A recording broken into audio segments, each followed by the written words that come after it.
Dios mío. Creo firmemente que estás aquí, que me ves y que me oyes. Te adoro con profunda reverencia. Te pido perdón de mis pecados y gracia para hacer con fruto este rato de oración. Madre mía Inmaculada, San José, mi Padre y Señor, Ángel de mi guarda, interceded por mí.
Al domingo siguiente, al bautismo del Señor, la liturgia nos presenta un evangelio muy conocido. Es las bodas de Caná. Lo hemos escuchado muchas veces, lo hemos meditado muchas veces en nuestra vida, seguramente. Pero siempre es un evangelio extraordinario, de una grandísima profundidad, que tenemos que volver siempre a meditarlo y a introducirnos en él. Está muy relacionado con todo el misterio de la luz, de la Epifanía, del bautismo de Jesús, y por eso la liturgia lo propone en todos los ciclos, además, en tanto el A, el B como el C, en el que estamos ahora. Siempre se nos presenta este evangelio que es algo, digámoslo así, fijo, ¿no?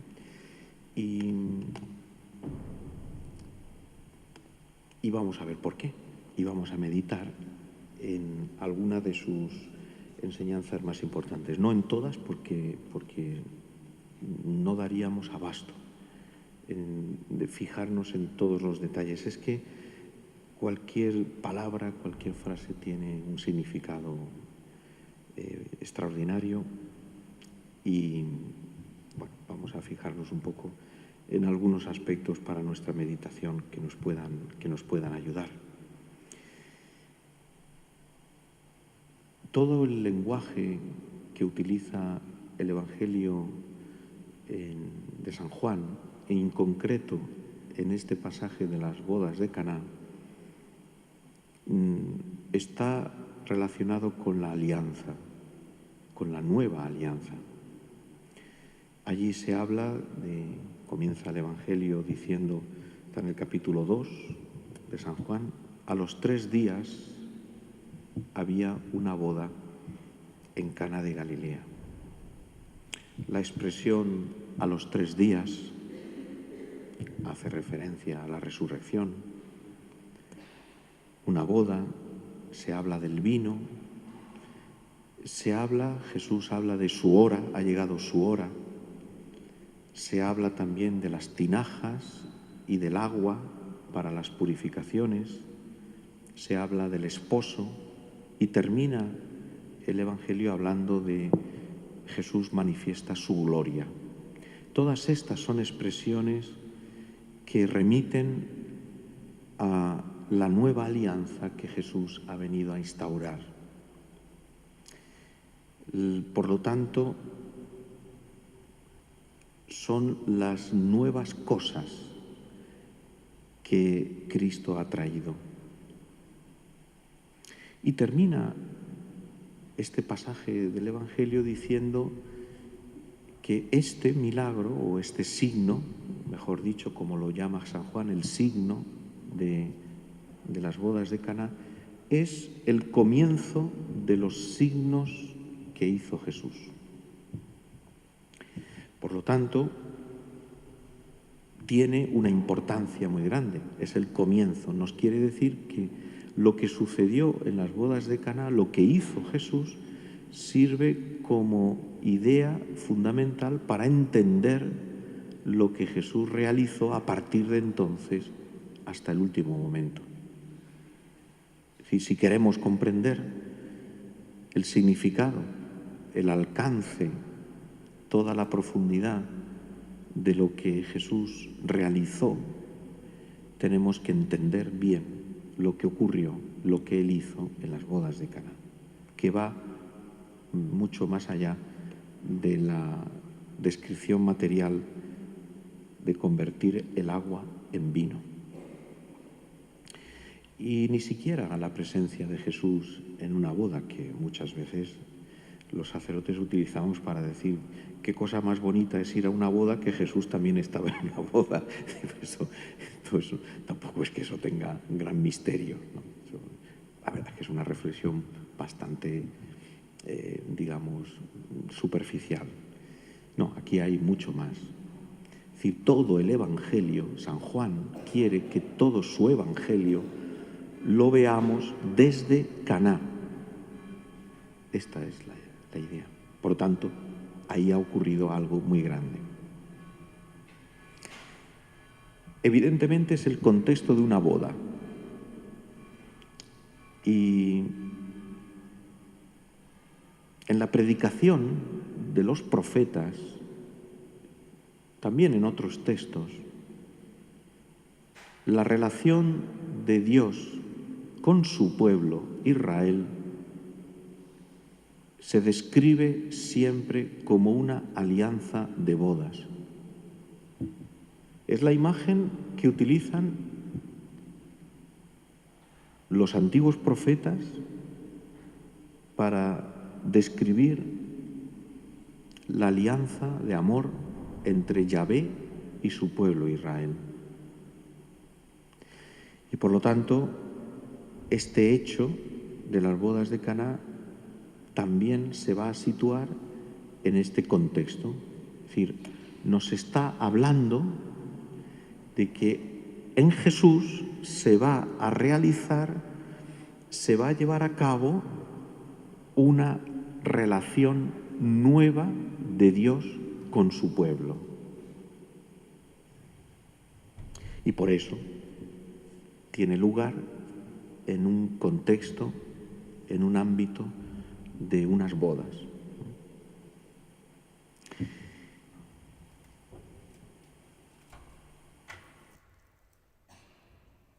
María es la primera que se da cuenta de que no tienen vino. Según el tenor de las expresiones, no quiere decir que se haya acabado el vino, sino que María dice, no tienen vino, es decir, de ninguna manera, en absoluto. No hay vino.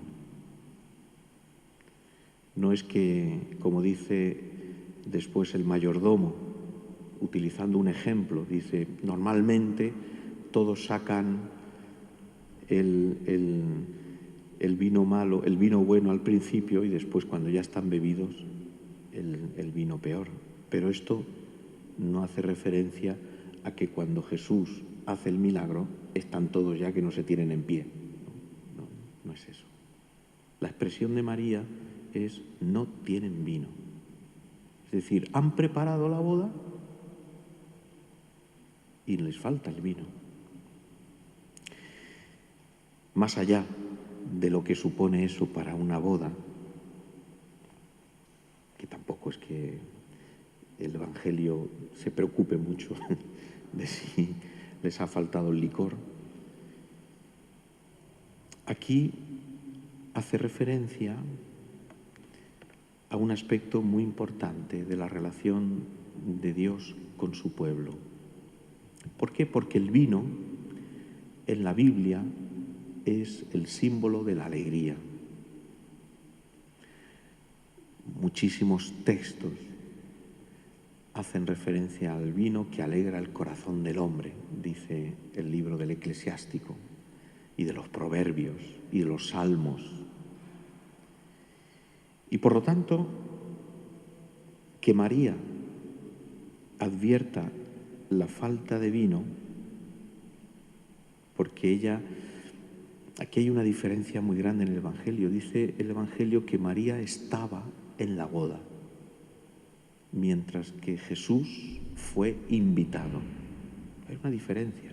En principio podríamos pensar, bueno, Jesús es el hijo de María, si María estaba en la boda, Jesús también, no habría ningún misterio. En cambio, hace una diferencia el Evangelio. María estaba en la boda, mientras que Jesús fue invitado, como si Jesús viniera de fuera, mientras que María pertenece a la boda. Todo esto nos hace entender que María está aquí ocupando el lugar del pueblo de Israel. Ella representa al pueblo de Israel, que tiene una relación con Dios muchas veces basada fundamentalmente en el cumplimiento de la ley. Y el cumplimiento de la ley, exclusivamente así visto, da una imagen de Dios como un Dios celoso que está observando, que está vigilando que se cumpla la ley hasta los últimos detalles, los más pequeños. Pero ese cumplimiento de la ley simplemente, esa religiosidad, esa relación con Dios basada en el exclusivo cumplimiento de la ley, no produce alegría. Le falta vida, le falta vino. Y María, que es representante del pueblo fiel, de ese pueblo de Yahvé pobre y humilde que espera en Dios, advierte que no va bien esto. Y entonces acude a Jesús.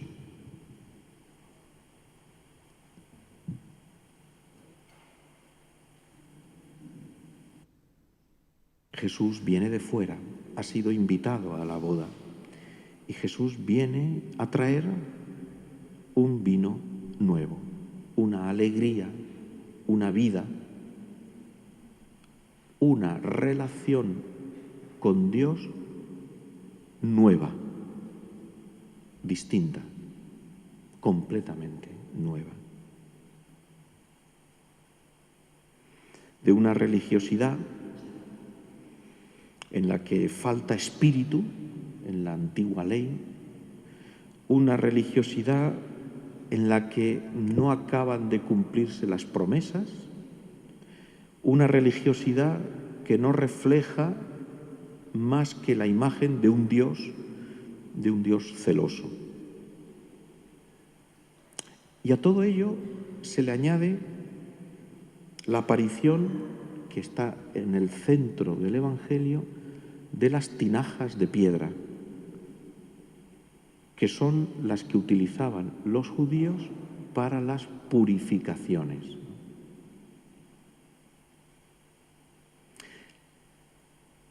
Los judíos, teniendo en cuenta que Dios estaba siempre atento al cumplimiento de la ley, veían la necesidad de purificarse constantemente, continuamente.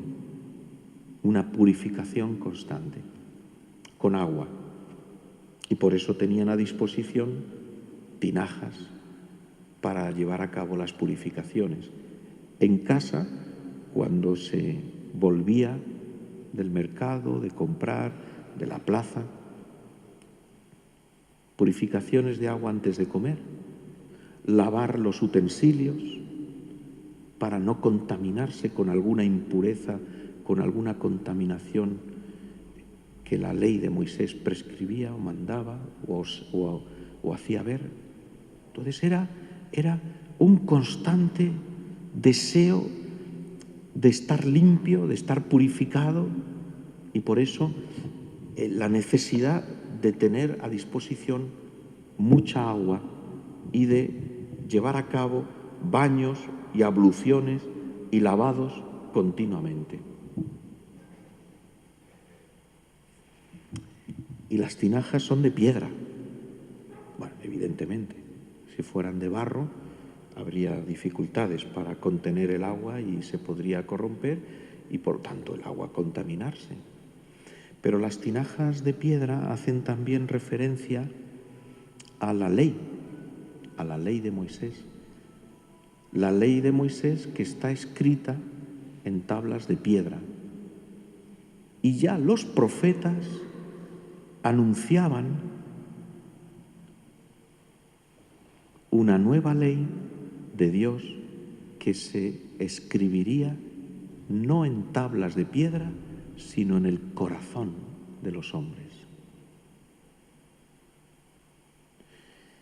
Las tinajas de piedra hacen referencia a la ley escrita en piedra y las purificaciones y el agua para las purificaciones. Y dice además el Evangelio, por si faltara poco, que eran 6 tinajas de unos 100 litros cada una barbaridad. 6 es en la Biblia el número de la imperfección, porque el número de la perfección es el 7 y al 6 le falta 1, por lo tanto representa la imperfección. Cuando aparece el número 6 en la Biblia, hace referencia a una imperfección. Por lo tanto, da a entender que esa religiosidad, que esas purificaciones, que esos ritos, que ese modo de relacionarse con Dios es imperfecto. Imperfecto. Es inadecuado.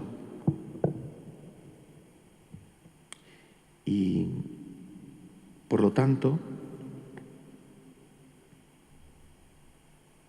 hay una necesidad constante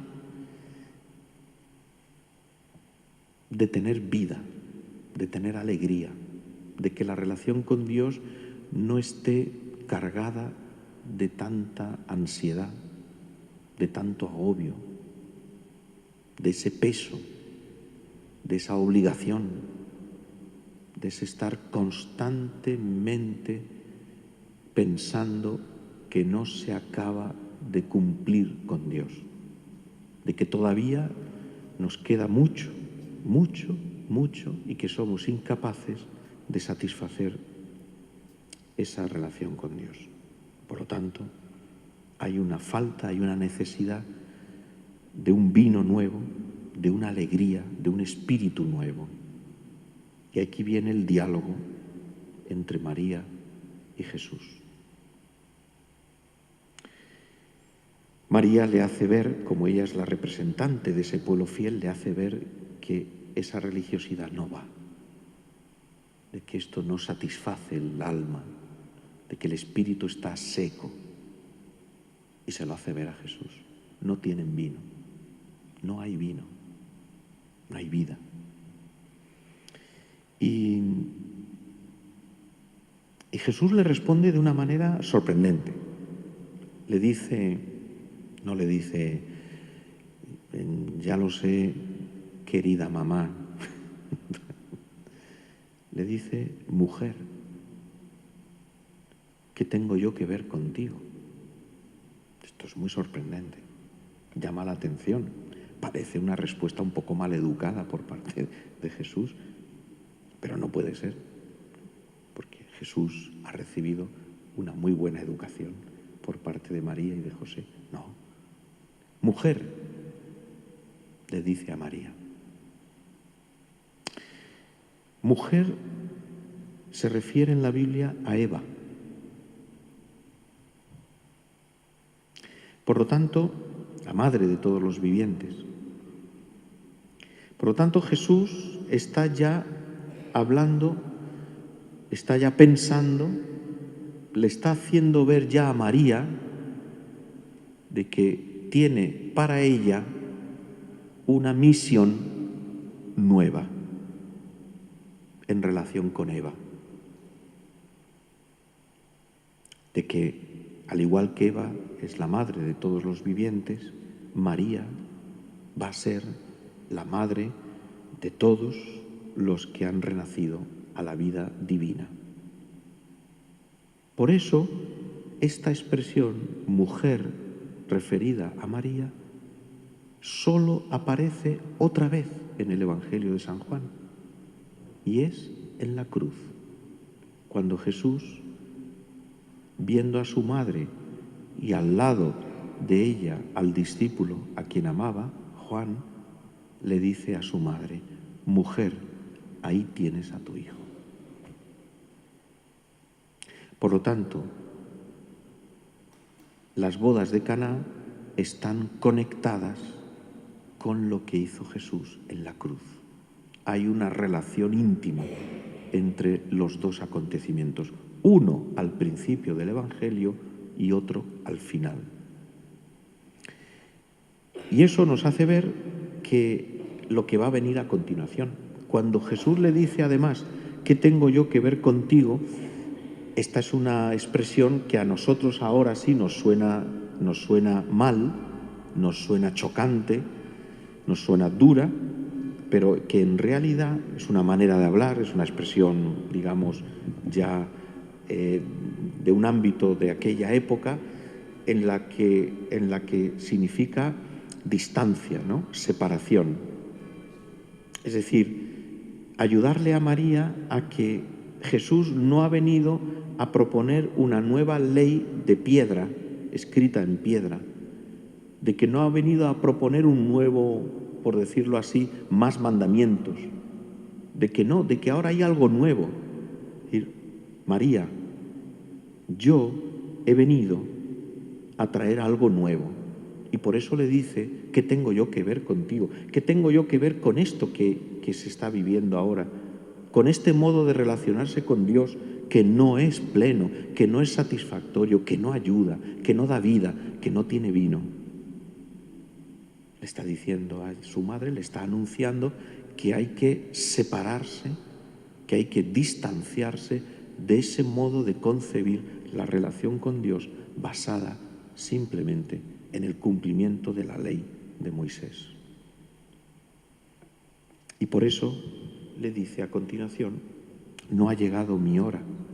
Es decir, la hora de Jesús es la hora de la cruz, donde Jesús lleva a cabo la salvación del mundo, donde Jesús lleva a cabo instaura una nueva relación con Dios, donde Jesús nos muestra el rostro de Dios de una manera distinta. Nos muestra a un Dios que nos ama, que nos quiere, que nos perdona, que está dispuesto a entregar a su Hijo a la cruz para darnos vida. Un Dios que nos ama incluso cuando somos pecadores y le ofendemos. Una relación nueva con Dios, un rostro de Dios nuevo, un amor nuevo. Y por eso no ha llegado mi hora. Quiere decir, ahora va a comenzar, va a iniciarse esta hora, pero será plena, se culminará, se completará en la cruz. Y llenaron las tinajas hasta arriba, hasta el borde. Es decir, totalmente. Porque Dios da el amor sobreabundantemente, desmedidamente, sin tasa, sin medida, no como nosotros, que muchas veces nos damos con cálculo, con cicatería, un poquito, no exageremos, tampoco hay que dar tanto. Dios no, Dios se da abundantemente, desbordantemente, exuberantemente. Esta es la marca de Dios. Todo lo que Dios hace es sobreabundante, excesivo, es demasiado. Y ahí está la cruz, ahí está la cruz.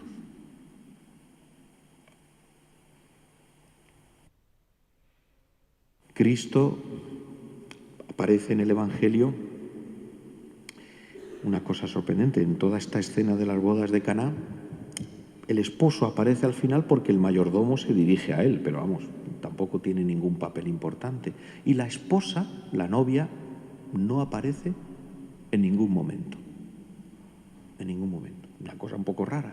Son unas bodas y los dos esposos no... Los protagonistas no son ellos. La novia no aparece porque la novia es el pueblo de Israel, que es la esposa de Dios. Y el esposo es Cristo. Y por eso en el Evangelio los protagonistas son Cristo, esposo, y María, representante de la Iglesia, como nueva esposa de Cristo. Y ahí ya en las bodas de Caná se da a entender que va a comenzar una nueva alianza, la nueva alianza de Dios con su pueblo, realizada en la entrega de amor de Cristo, esposo, en la cruz. Cristo, esposo, que se entrega totalmente y definitivamente por su esposa, la Iglesia. Cristo que se te entrega a ti, que se te da, que no deja nada, que te ama con un amor inmenso, eterno, definitivo, transformador, porque te incluye en su amor. Cristo no te deja fuera, sino que te admite en esa relación de amor con Él. Y por eso, pues estas bodas de Caná nos tienen que ayudar a reflexionar sobre nuestra relación con Cristo, esposo. ¿Cómo lo amamos al Señor? ¿Cómo aceptamos su amor? ¿Cómo lo recibimos? ¿Cómo nos dejamos transformar por el amor de Cristo? ¿Cómo le respondemos? ¿Cómo nos entregamos a Él? Tenemos cada día la inmensa fortuna de participar en las bodas del Cordero, en la Eucaristía de cada día. Es un privilegio inmenso que tenemos, un privilegio, poder participar en las bodas del Cordero cada día en la Eucaristía, en espera de ser llamados algún día a participar en las bodas definitivas en el cielo. Porque así es como Cristo ha descrito el cielo, como un gran banquete de bodas, en el que el Hijo del Rey, Él se desposa con su esposa, que es la Iglesia, con cada uno de nosotros. Por eso nuestra participación en la Eucaristía tiene que ser siempre, cada día, más dichosa, más alegre, más agradecida, con más fruto, viviéndola con más intensidad, preparándola mejor, viniendo a la Eucaristía con el alma más dispuesta. No porque lo toca, son las 7 de la tarde, toca misa, voy para allá.